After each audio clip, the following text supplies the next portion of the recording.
क्रूस का चिन्ह पिता पुत्र पवित्रात्मा के नाम पर आमीन। सर्वशक्तिमान महान परमेश्वर पिता, मैं आपको धन्यवाद देता हूँ, राजाओं के राजा, प्रभुओं के प्रभु, प्रभु यीशु मसीह, पिछली रात के लिए, आज के दिन के लिए, सामरात के लिए पिता हम धन्यवाद देते हैं। हर एक बात के लिए, जीवन की हर एक कमी घटी के लिए, हर भरपूरी के लिए परमेश्वर जो आपने हमारे जीवन में किया, हम लाखों करोड़ बार धन्यवाद देते हैं। हे परम प्रधान परमेश्वर, मैं प्रार्थना करता हूँ आपके बेटे बेटियों के लिए जो आज के वचन को सुने, परमेश्वर 100 गुना फल लाएं, आशीषित हों और परमेश्वर अपने जीवन की सारी कमी घटियों से दूर हों, पवित्रता और खराई में चलने वाले हो सके इस योग बनाइए। सारी बातों को आपके चरणों में रखते हुए विनती यीशु के नाम पे मांगते हैं परमेश्वर। प्रभु मेरे मुख पर पहरा बिठाई, मेरे होठों के द्वार की रखवाली कीजिए। आज बोलने वाला मैं नहीं वरन आप स्वयं मुझ में होकर अपने वचनों के द्वारा बातचीत करें खुदावन, और सारी कमी घटियों को प्रभु मुझसे दूर करके अपने पवित्र वचन के अनुसार प्रभु अपने बच्चों को जीना सिखाइए और मुझे भी प्रभु चलना सिखाइए। हर एक बात को आपके चरणों में रखते हुए विनती यीशु के नाम पे भक्त आपसे मांगता हूँ, सुनिए और दया से ग्रहण कीजिए, आमीन। आइए हम एक और उपवास में जाएंगे। आज 12वां दिन का उपवास में डालने जा रहा हूँ और आप सब उम्मीद करता हूँ आज के वचन से ब्लेस्ड होंगे। आज हम देखेंगे पौलुस के उपवास के विषय में, शुरुआती दौर का उपवास उसका देखेंगे हम। तो मेरे साथ निकालेंगे प्रेरित चरित्र अध्याय 9 पद संख्या 9 और 17। प्रेरित चरित्र अध्याय 9 और 17।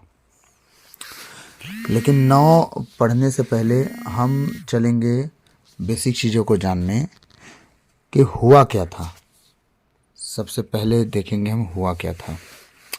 तो पहला वचन क्या कहता है? साउल पर जब भी प्रभु के शिष्यों को धमकाने तथा मार डालने की धुन सवार थी। साउल पर क्या थी?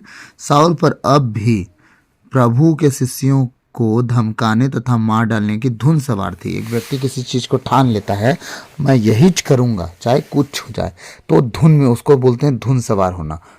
तो उसके अंदर वो धुन सवार हो गई थी और वो ठान लिया था कि यीशु मसीह के लोगों को मैं मार के रहूंगा।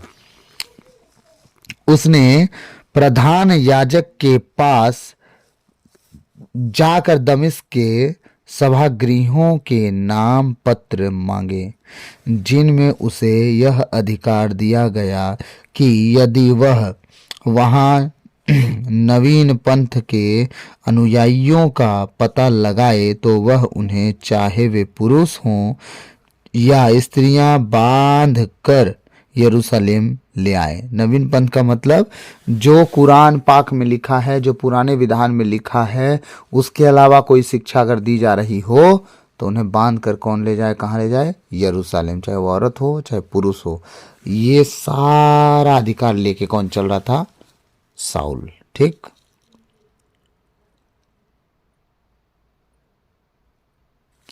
अब ये सारी बातें हो गई। अब ये कहाँ चला? परमेश्वर के लोगों को सताने। ठीक। और आगे वचन क्या कहता है? हाँ, जब वह यात्रा करते करते दमिश्क के पास पहुंचा तो एकाएक आकाश से एक ज्योति उसके चारों ओर चमक उठी। मतलब वो चल रहा था और घोड़े के साथ बना हुआ था, लेकिन एक ज्योति आकाश से आई और सीधे उसको घेर ली, चारों ओर से वो चमकने लगी। ठीक है। वह भूमि पर गिर पड़ा और उसे एक वाणी यह कहती हुई सुनाई दी, साउल साउल, तुम मुझ पर क्यों अत्याचार करते हो? उसने कहा, प्रभु आप कौन हैं? उत्तर मिला, मैं ईसा हूं जिस पर तुम अत्याचार करते हो। अब आप बताइए, क्या साउल यीशु मसीह पर कोड़े चला रहा था, उन्हें बांध के ले जा रहा था? यीशु मसीह तो मर भी गए, जी भी उठे और स्वर्ग राज भी चले गए। आप सोच के देखिए थोड़ा सा कि परमेश्वर कहता है तुम मुझ पर क्यों अत्याचार करते हो? हाँ, अब बताइए कि साउल यीशु मसीह पर अत्याचार कर रहा था, कोड़े मार रहा था, उन्हें पकड़ रहा था। हाँ, परमेश्वर इतना दयालु है कि आपको अपने आप में गिनता है। वो कहता है कि जब कलीसिया मार खाती तो मैं मार खाता हूँ। क्यों? क्योंकि कलीसिया मसीह की देह है, भूलिएगा नहीं, उसकी दुल्हन है। और जब आप सोच के देखिए, आपके पति को, आपके पत्नी को कोई छू दे और आप खड़े रहो तो क्या आपको बुरा ना लगेगा? हमारा परमेश्वर तो जलन रखने वाला परमेश्वर है, एक पल में ख़त्म कर दे जिनको वो ना चाहे और व्यक्ति उसे छुए तो। याद रखिएगा, वो परमेश्वर है, सामर्थ्य, दयालु, अति करुणामयी है। अब यहाँ क्या हो गया? वह भूमि पर गिर पड़ा और उसे एक वाणी यह कहती हुई सुनाई दी, साउल साउल तुम मुझ पर क्यों अत्याचार करते हो? हाँ, उसने कहा, प्रभु आप कौन हैं? उत्तर मिला, मैं ईसा हूँ जिस पर तुम अत्याचार करते हो। हाँ, जिस पर तुम क्या करते हो? अत्याचार करते हो। आगे क्या हो? आगे मैं रुकता हूँ, 6वां वचन को थोड़ी देर में पढ़ेंगे, तो हम डायरेक्ट आते हैं 9वें वचन में। ठीक है। वह 3 दिनों तक अंधा बना रहा और वह न तो खाता था और न पीता था। 3 दिन तक। सोच के देखिए कारण क्या हुआ। 6वां वचन वापस आएंगे। उठो और शहर जाओ, तुम्हें जो करना है वह तुम्हें बताया जाएगा। उसके साथ यात्रा करने वाले दंग रह गए। वे वाणी तो सुन रहे थे परंतु किसी को नहीं देख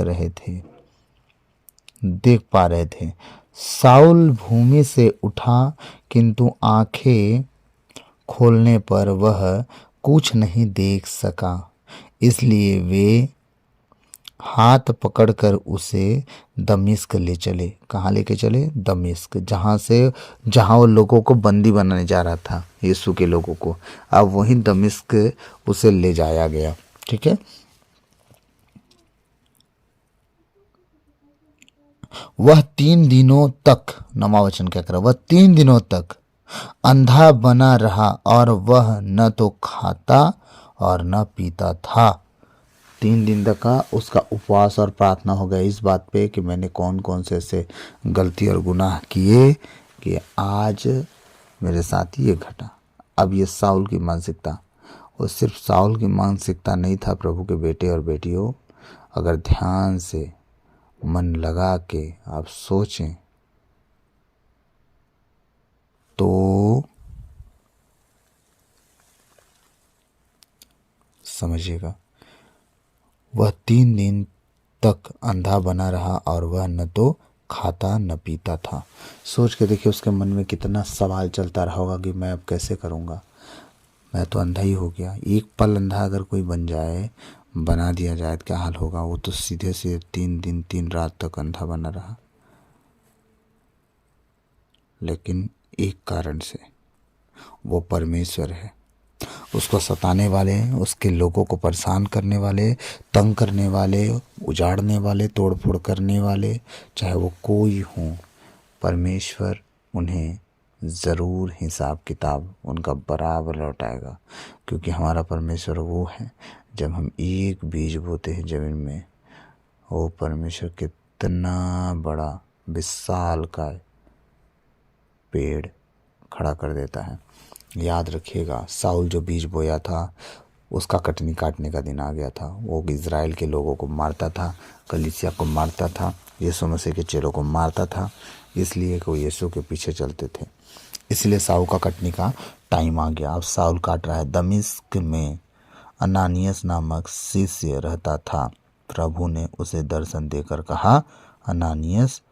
उसने उत्तर दिया, प्रभु प्रस्तुत हूँ। प्रभु ने उससे कहा, तुरंत सीधी नामक गली जाओ और यूदस के घर में जाकर तारसी का पता लगाओ, वह प्रार्थना कर रहा है। और सब कुछ बता दिया गया परमेश्वर की ओर से को प्रार्थना कर रहा है। चले जाओ, फलाना फलाना बात पूछ लेना, सब ठीक है। अब आते हम डायरेक्ट 17 वचन में। 17 वचन क्या कहता है? तब अनानियस चल गया और उस घर के अंदर आया। उसने साउल पर हाथ रख दिए और कहा, भाई साउल, प्रभु ईसा आपको आते समय रास्ते में दिखाई दिए थे, उन्होंने मुझे भेजा है। किसने भेजा? अब हमारे अनानियास पूछ रहे हैं साउल से कि तुम्हें ना हमारे प्रभु ईसा ने भेजा है, वैसे बताना चाह रहे हैं, बोल रहे हैं। तब अनानियास चला गया और उस घर के अंदर आया। उसने साउल पर हाथ रख दिए और कहा, भाई साउल, प्रभु ईसा आपको आते समय रास्ते में दिखाई दिए थे, क्योंकि मुझे भेजा है। क्या कह रहा है? दिखाई दिए तो उन्होंने मुझे भेजा है, जिससे आपको दृष्टि प्राप्त हो और आप पवित्र आत्मा से परिपूर्ण हो जाएं। सोचिए, उस व्यक्ति के लिए यीशु मसीह दया दिखा रहे हैं जो यीशु मसीह के लोगों को भट दिया था, खत्म कर दे रहा था। सोचिए हमारा प्रभु कितना दयालु है और कितना डेंजर है, सोच के देखिए थोड़ा। हालेलुया। क्या कह रहा है प्रभु का वचन आगे? उन्होंने मुझे भेजा है, जिससे आपको दृष्टि प्राप्त हो और आप पवित्र आत्मा से परिपूर्ण हो जाएं। उस क्षण ऐसा लग रहा था कि उसकी आंखों से छिलके गिर रहे हैं। उसे नष्ट दृष्टि प्राप्त हो गई, उसे आँख भी मिल गई। देखिए, जब हमारा प्रभु साथ में होता है तो सारी कमी घटी खत्म होती है। और परमेश्वर जो परमेश्वर दयालु है, दयालु है, दयालु है। हालेलुया। प्रभु तेरी तारीफ हो खुदावन। धन्यवाद, धन्यवाद, धन्यवाद यीशु। क्या हुआ? उसे दृष्टि प्राप्त हो गई और उसने तुरंत बपतिस्मा ग्रहण किया। उसने भोजन किया और उसके शरीर में बल आ गया। 3 दिन 3 रात उसने कुछ नहीं खाया। शरीर कमज़ोर नहीं होगा, लेकिन वो फिर बहुत सी बातों को मान लिया और नहा लिया, धोआ लिया, सब कर लीजिए। कैसे? बपतिस्मा हो गया, सारे गुनाहों से आज़ाद हो गया, अपने आप का मन फिराया, पश्चाताप किया और सुसमाचार में विश्वास किया और अनंत जीवन का भागी बना। जो उसे नहीं समझते हैं वो आज तक पछता रहे हैं, लेकिन जो उसे समझते हैं, याद रखिएगा, सबसे ज़्यादा आराधना प्रार्थना लिखने वाला अगर कोई है तो दाऊद है, और सबसे ज़्यादा पत्री लिखने वाला अगर कोई है तो पौलुस है। यही पौलुस जो जीवन में गड़बड़ियाँ कर रहा था, यही पौलुस जो जीवन में धक्का खा रहा था।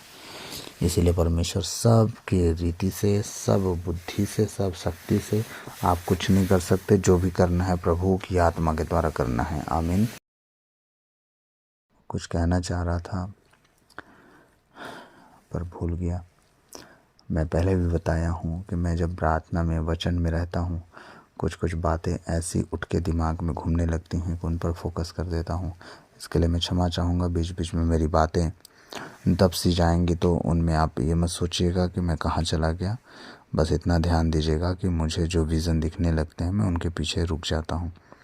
इसलिए मैं सॉरी बोल रहा हूँ पहले से। लेकिन जब तक साउल था तब तक सिर्फ और सिर्फ कलीसिया को सताता था।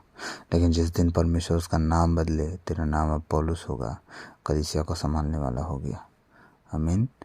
आगे हम प्रभु के हाथ में समर्पित करते हैं कि घमंड से चढ़ी हुई आंखें जो हमारी कलीसियाओं में हैं, बाहर वालों की बात बाद में करेंगे। पहले अपने कलीसिया की बात कीजिए कि वहाँ कितने घमंड से लोग भरे हुए हैं। आप जांचिए, आप चेक करिए और मुझसे ना पूछिए और ख़ुद कमेंट कर दीजिए। आमीन। तो सारी बातों को आपके चरणों में रखते हुए पिता, यह प्रार्थना यीशु के नाम पे मांगता हूँ। आपके बच्चे ब्लेस हों और उनके जीवन की सारी कमी घटी दूर हो, पवित्रता और खराई में चल सके, सहयोग बनाइए। ओ प्रभु, आपकी स्तुति हो, स्तुति हो, स्तुति हो, महिमा हो, महिमा हो, महिमा हो, प्रशंसा हो, बड़ाई हो। आपके बेटे बेटी प्रभु सदा आशीषित हों, उनके जीवन की सारी कमी घटी दूर है, यीशु मसीह के सामर्थ्य नाम से। ओ खुदावन दया कर, दया कर, दया कर, दया कर, दया कर, दया कर, दया कर। और राजा हालेलुया, हालेलुया, हालेलुया। ओ प्रभु आपकी तारीफ हो, तारीफ हो, महिमा हो, प्रशंसा बढ़ाई हो, आपकी जय जयकार हो। खुदावंद आपको धन्य धन्य धन्य कहता हूँ, राजाओं के राजा, प्रभुओं के प्रभु, प्रभु यीशु मसीह। तेरे उन बेटे बेटियों के लिए जो आज का वचन सुनने जा रहे हैं प्रभु, उस वचन के द्वारा 100 गुना फल लाएं, आशीषित हो खुदावन। उनके जीवन की हर एक कमी घटी दूर हो जाए, पवित्रता और खराई में चल सके इस योग बनाइए। ओ खुदावन दया कर, दया कर, दया कर, दया कर, दया कर। और रबाला शिखा नमा निमरोल नमा सेहल होरिया रियंदे नुकरा नमा शखटोले लिबो शहल बोरिया रियंदे रेबो ओला खूरब शहला मोंदे निमे शिखट हरड़ बोरिया होरिया। धन्यवाद, धन्यवाद, धन्यवाद हे पिता परमेश्वर, पवित्र आत्मा, प्रभु यीशु मसीह। हम आपकी स्तुति, आराधना, महिमा, प्रशंसा, बड़ाई करते हैं पिता। हम आपकी प्रार्थना करते हैं, हम आपकी आराधना, महिमा, प्रशंसा, बड़ाई करते हैं प्रभु। आपका वराकुन देने में से हल हो रहा और टकला टकरा टकरा बढ़िया रबला तेरन मंदिर मारी हल्ला हो रहा अंदर लेबरे के से हल्ला हो रिया री अंदर नमो। ओ प्रभु आपकी तारीफ हो, तारीफ हो, तारीफ हो, महिमा हो। सारी बातों का आपको चढ़ने वक्त बिंदु यीशु के नाम पर वक्त आपसे मांगता हूँ, सुनिए और दया से ग्रहण कीजिए। आमीन, आमीन, आमीन, आमीन। God bless you all. प्रभु आप सबके साथ है, आगे भी रहेगा। और आशा करता हूँ कि कल से मैं और लंबा वीडियो डालूँगा और सब ब्लेस्ड होंगे, और मैं विश्वास करता हूँ ऐसा ही है। Thank you lord, thank you Jesus. ओ परमेश्वर, प्रधान परमेश्वर, ओ प्रभु आपकी तारीफ हो, तारीफ हो, तारीफ हो, तारीफ। ओ प्रभु आपकी स्तुति हो, महिमा हो, प्रशंसा बढ़ाई हो। धन्यवाद, धन्यवाद, धन्यवाद की विनती यीशु के नाम पर वक्त आपसे मांगते हैं, सुनिए और दया से ग्रहण कीजिए। आमीन। और उसका चिन्ह पिता पुत्र पितात्मा के नाम पर, आमीन। हो खुदावन दया कर, दया कर, दया कर। इन बेटे बेटियों कर ऊपर अपनी दया कर, परमेश्वर के जीवन की सारी कमियों को दूर कर। हो खुदावन दया कर, दया कर, दया कर। सारी बातों को में रखते विनती यीशु के नाम पे मांगते हैं, सुनिए और दया से ग्रहण कीजिए। Hallelujah, hallelujah, hallelujah, hallelujah. धन्यवाद, धन्यवाद, धन्यवाद। हर एक को आशीषित कर परमेश्वर। आमीन, आमीन, आमीन।